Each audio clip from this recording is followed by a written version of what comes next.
It's time to really look into your retirement. How sound are your finances or your business finances? How do you start with wealth building? If these are questions you have unanswered, then welcome to Business Builders with Robert Tanner Jr. If you'd like to comment on what we're talking about, get involved in the conversation, that number is 504-341-8255. That's 504-341-8255. You can also call us at our New Orleans office. That number is 504-799-2210 or 985-224-1129. Also, you can hit us up on the web. That's www.integrityfbc.com. That's www.integrityfbc.com. Now, we started off talking about what was necessary to be in business, and we talked about all that really is an idea, a product, or a service, and we dealt with that in the first segment. In this segment, we're going to talk about when you begin to move into a business entity setup, we're going to be talking about how you should move, how you should progress through those, which one is right to start with, and move on from there. So far, it's DBA. Everybody got that in the first segment. Now, in this segment, we want to talk about the next place you would naturally go is to something called a sole proprietorship. And let me just say this. Whenever we're doing business entities, we never do business entities to go into business. And so many people do that on the outset. Many people, when they think about going into business, they go get an attorney and then begin to think about what business entity should I be, and then they get set up as some business entity. I really do believe until your business is defined, you really don't know what business entity is the right entity for you.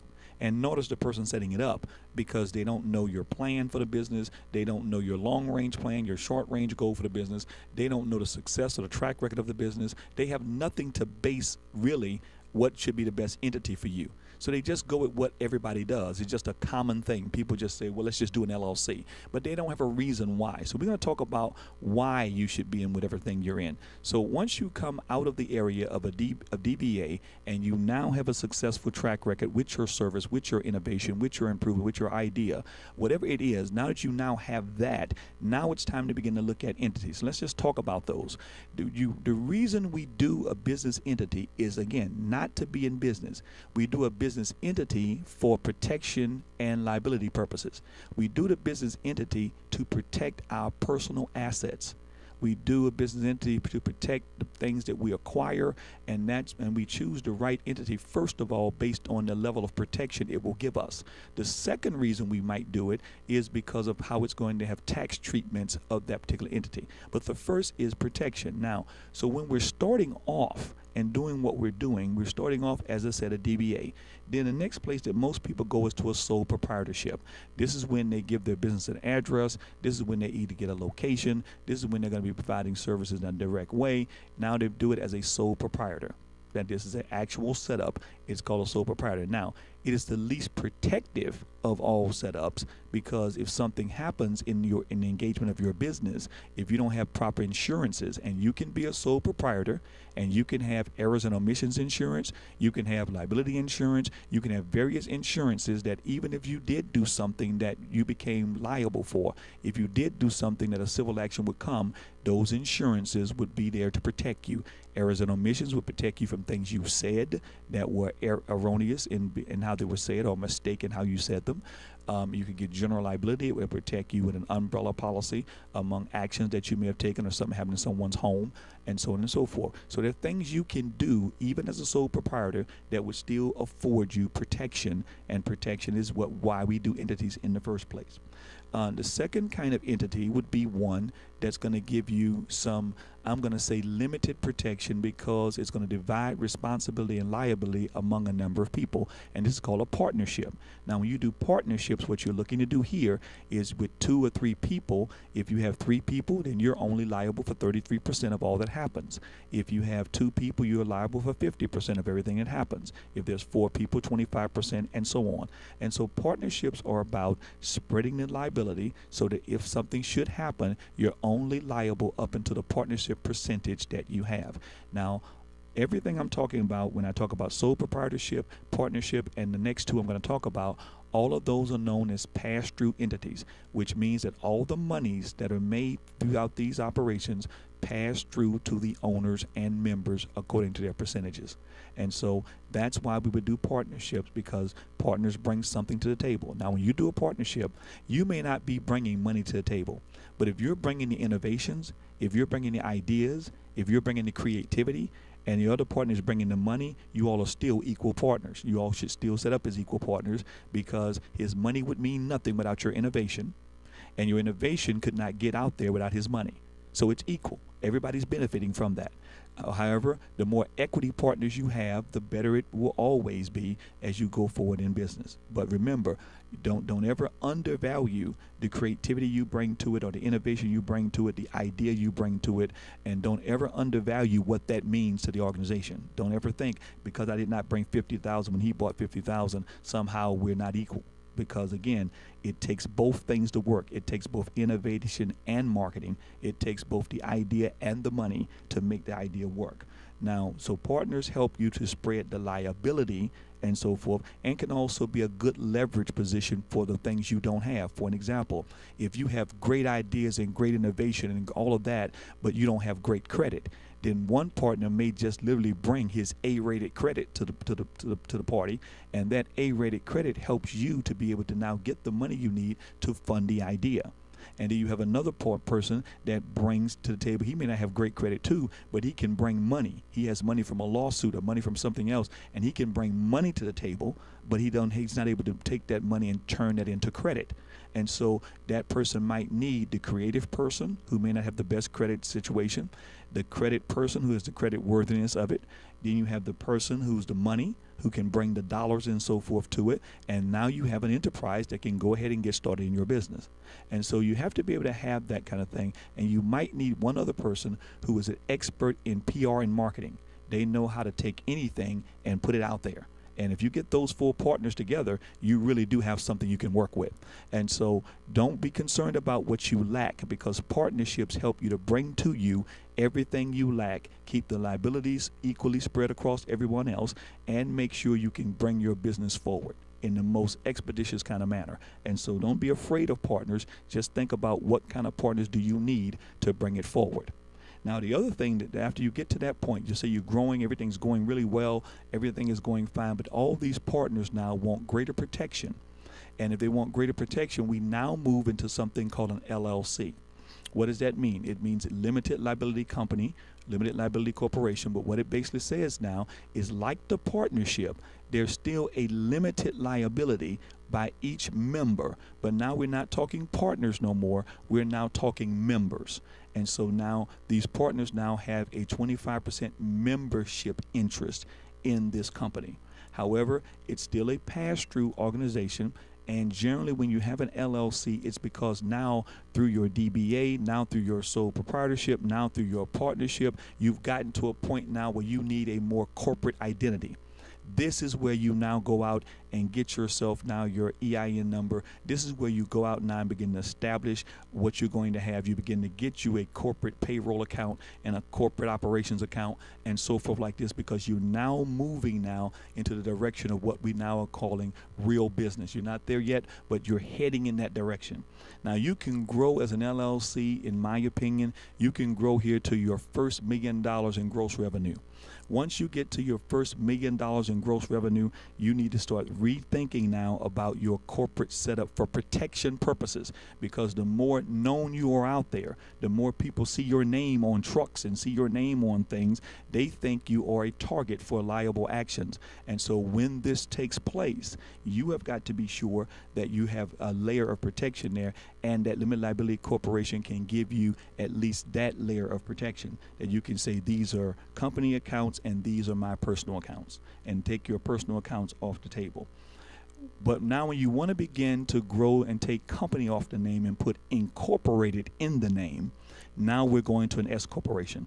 It's still passed through by nature, but now you're called a shareholder. You're no longer now a member or percentage member or interest member. You are now a shareholder. Shareholders suggest that the company or the incorporation, it sits out here by itself and you just have shares in it. and based on your shares in it, you get a distribution every now and then. Now, people would say, well, Pastor, why would you go through all that process, and why do you need to graduate in the way you're describing up to this stuff? And the reason it is because when you first go in business, really and truly, you don't know how to be in business. And what I mean by that is many people have an LLC, for example. They don't take a salary. They use the business as a piggy bank. When they need money, they just go write a check. They just go take money out the bank. They just use a debit card. And you have to develop the discipline of running a business like a business. And when you run a business like a business, you don't just go write a check and go buy the van that the company needs. When you get to running like a business, there'll have to be a corporate resolution done. In that corporate resolution, there will be a resolve that you'll go and sign for the company, but not be a guarantor, and so forth like that. You'll have people who have decided about what you're going to do. It'll be that kind of a situation. Now, the ultimate place of protection, the ultimate place you want to grow, is going to be that of a C corporation. When you get to a C corporation, that now says that you are in real business. That entity is completely separate from you. That entity does not, you put it this way, you're fully indemnified, your actions are, because you can't do nothing with that corporation without a corporate resolution and a vote of members and a board of directors and things of this nature. You will be getting a salary, because even the CEO will get a salary. There will be no you draw money out as you need to. You won't be able to do that. And when you get to that point, it is the most protective, because you can say, if you are harmed by the corporation, you only get to sue the corporation. You don't get to sue me and the corporation. You don't get to sue the corporation and its insurance company. You sue the corporation. You don't get to sue Walmart and all its shareholders. You only get to sue Walmart. And this is the ultimate protective corporation for you. And a lot of CPAs will say you don't want to do this because what happens is you tax the corporation and then you tax yourself. But the truth of the matter is, almost all tax laws that are beneficial to companies are beneficial first to C corporations. So if you set up the C corporation, you'll find write-offs of what would be liability and write-off of taxes that you cannot have in other organizations that you can have in a C corporation. And so that's the progression you want to do as it comes to business entity. Now, if we can answer a question for you on this, now is the time to begin to call. The phone number is 504-341-8255, and we would love to talk to you about your business entity and make sure it's right for you at this stage in your business development.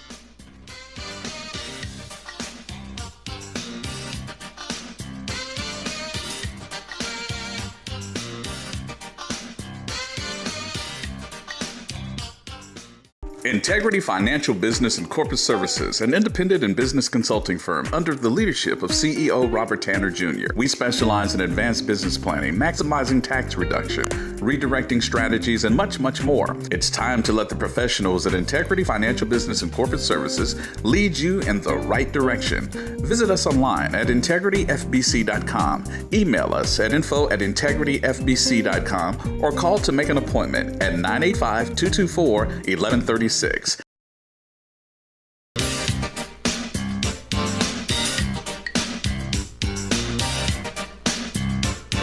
Well, welcome back. We have Michael Bailey from Slidell on line one. Go ahead, Michael. How you doing? I'm trying to establish my own business based around doing graphic art and design and animation. And awesome. I just wanted to know, some information on how I could go about doing that. Well, the first thing you want to do is start it. And what I mean by that is that you simply think about what you want to call yourself. Do it as a doing business as, so you don't have to bother with a whole lot of work with bank accounts and so forth. And then once you decide that you can do that, then you want to go out with that name, and you want to go out and say, this is what I do, and begin to think about your pricing, your offerings, your delivery time of getting it back to people. Have some samples of what you've done, either computer or in a book, and be able to show people what you can do. You're going to have to promise them two things: the what that you can do. You're going to have to say when you can deliver it, and then you're going to have to sell the value of why you need to pay for it and how much you need to pay for it. And then you want to begin to get orders.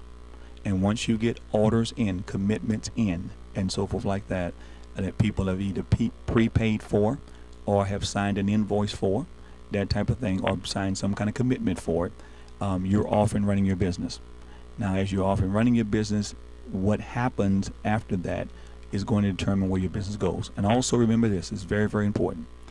As you do business with each individual client, remember every person has about a circle of 20 people that they influence.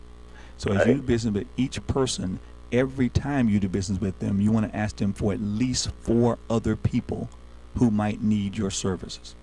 You know, if you ask for 4, you'll get 2. If you ask for 6, you'll get 4. But you got to come up with something saying, look, I'm getting started. I am anxious about what I'm doing. I provide great services you've seen. Who do you know that also use my services? And generally speaking, it's the old idea that birds of a feather flock together, that if they need the service, they probably know others who do as well. And so, but you want to get into a habit that every single time you meet with somebody, whether they make an order or not, because a lot of times they may not make an order, but they refer you to someone who does.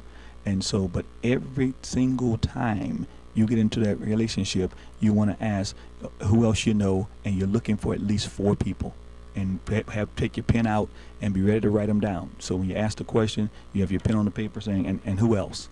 And they take you somebody else and say, and who else might you know? And you do that, and that begins to build you a contact list that is the best kind you can have, because it's a referral contact list. And you know what they say, word of mouth is the most powerful advertising out there. And you get to use that name when you call the referral and say, John Smith told me to give you a call. He just became a client. He just made an order for X, and he told me to give you a call. And that is how I would start. Thank you. Okay, you're very welcome, man. Thanks for calling. All right. Now, we've talked about how you start a business. We've talked about business entities and how you graduate to them. Now we got to talk about what are the plans, what are the real plans you have to have down. And we started that conversation just now in talking to Michael. And the first plan you have got to have is a marketing plan. You've got to know, how am I going to let people know what I do? What's the most effective way to let people know what I do? And what most people do is say, go get a bunch of business cards. And then after I get my business card, then I'm going to get some letterhead. And after I get some letterhead, then I'm going to get some envelopes. And after I get some envelopes, then I'm going to get the next thing and the next thing and the next thing. And all of these are just delays that keep us from going directly into business. It's another delay and another delay and another thing. And now I'm waiting on my cards to come in and all that stuff. And people get this idea is that, well, I want people to think I'm professional, so I got to have a business card, and I got to do this, and I got to do that. And that's what all the people procrastinate, never get in business, talk about. What you need is you. And what you need to do is put yourself in professional attire, or attire that fits what you do. You need to have the ability to walk into people who you think need your service and have a conversation and have something to show them and find out what do they have a need today, or will they have a need in the near future? And another thing, Michael, if you're still listening, I want you to take with you is that sometimes you want to take orders at all occasions. So what I mean by that? Well, sometime the guy may not be buying today, but you want to say, okay, I know you don't have a need for it today. How about the next 30 days, next 60 days? Well, maybe next 60 days I might. Then write it down, put it on paper, and because that is a client who has said to you, I don't need it today, but we are working on something after the first of the year and so forth. There is nothing wrong with all of you listening to me right now of building your book of business for next year right now. Because what you're going to start hearing in December is everybody's going to be saying to you about mid-December, get back to me at the first of the year. You ought to get ready for it, because that's what's going to happen.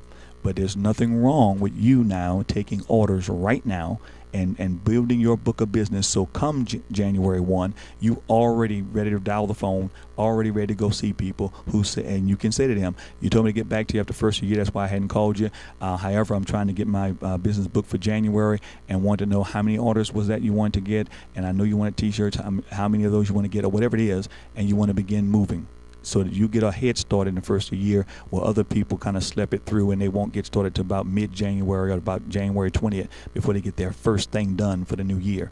And so you want to make sure not only you're getting referrals, but you're also taking business, even if it's promised business.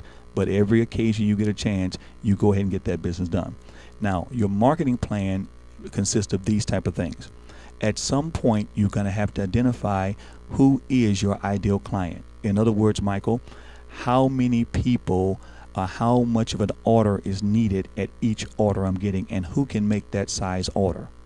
And that becomes the people who make up your target market. Try to take you a piece of paper before you even get out there and think about 100 people, if you could. Now, you may not get to 100, but start working on it and say, I'm going to find 100 people who would be in my market I can go and talk to about what I'm doing, who make large orders.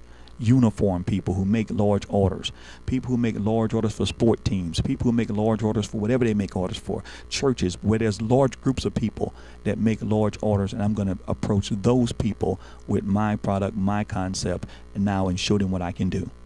And place to get those orders done. We don't need them. For an example, you can approach a church of 200 people, and that church may say, well, we're not doing anything right now, but in February we have our women's retreat. Oh, you're going to need shirts for that.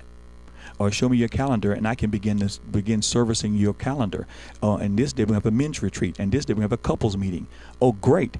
And see, now you can begin to think about, what is y'all's logo? You don't have a logo? Well, let me take care of your logo.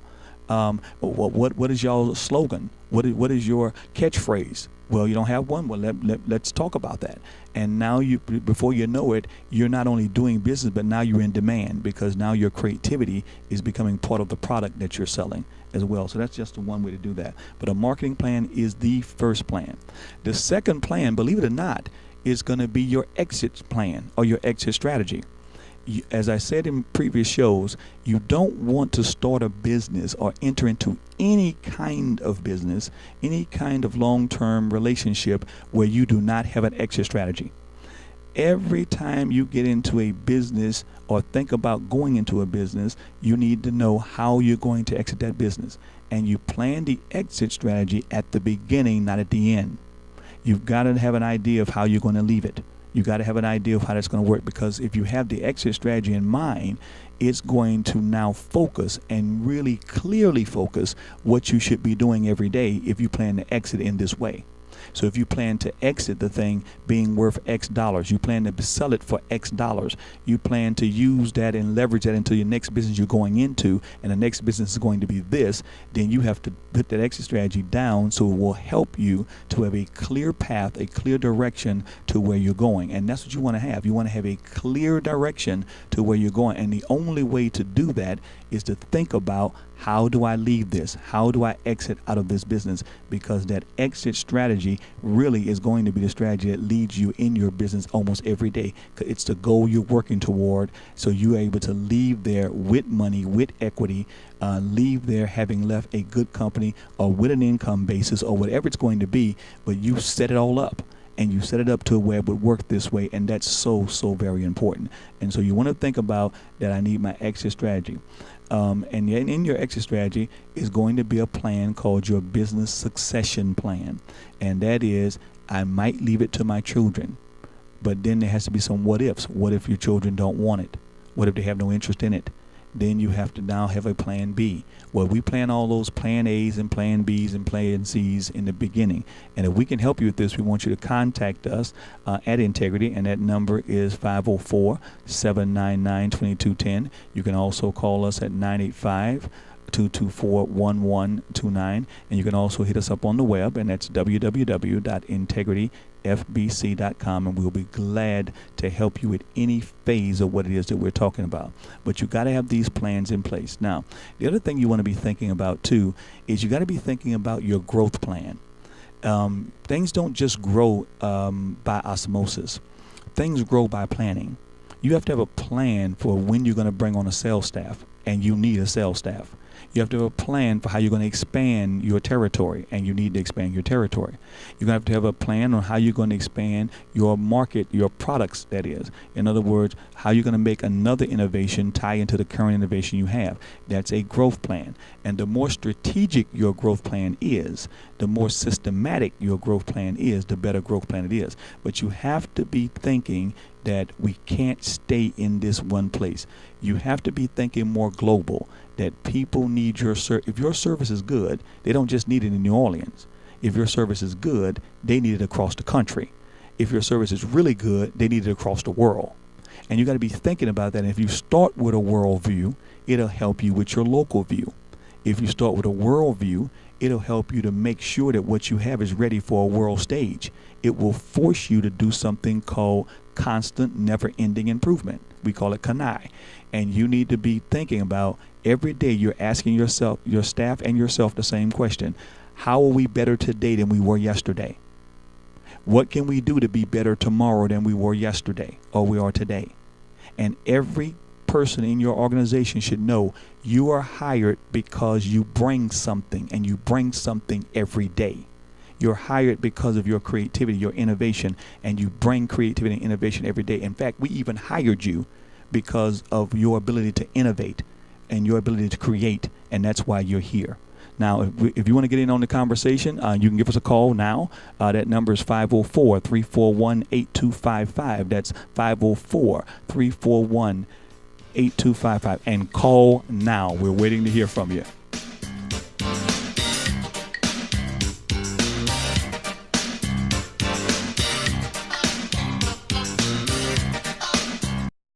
Integrity Financial Business and Corporate Services, an independent and business consulting firm under the leadership of CEO Robert Tanner Jr. We specialize in advanced business planning, maximizing tax reduction, redirecting strategies, and much, much more. It's time to let the professionals at Integrity Financial Business and Corporate Services lead you in the right direction.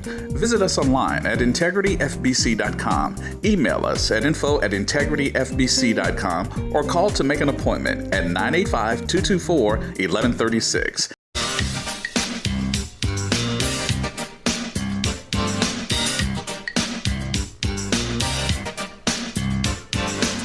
Well, welcome back. This is Robert Tanner. You're listening to Business Builders. Remember, you can reach us at Integrity Financial Business and Corporate Services. Our website is www.integrityfbc.com. You can call our New Orleans office at 504-799-2210. You can also reach us in the River Parishes at 985-224-1129. We'll be glad to provide all our services to you. And if you go to the website, you're going to have a contact form to reach us. We can get you on our calendar and be glad to meet with you about getting your business where you'd like to bring it. We have Belinda on line 1. Go ahead, Belinda. Hi, good morning, Pastor Tanner. You're having a great show. Thank this you. is some really, really good information, important information. I was calling you to let you know the young man that called in by the name of Michael. Yes. How would a newly started business go by getting support from investors to get his business basically off the ground? Well, there's a couple ways you can do it. You've heard of angel investors, no doubt. And there are various forums out there on the internet now where you can go out now and get that kind of investing partner by putting your idea out, talking about how much money you need.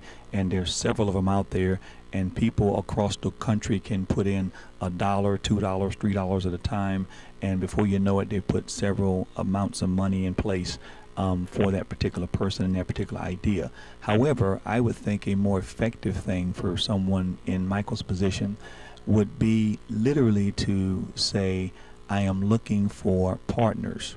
And the reason I say that is because one of the best ways to get higher than normal return of investment on your money is to deal with something that is fresh, that is new, that has good margins.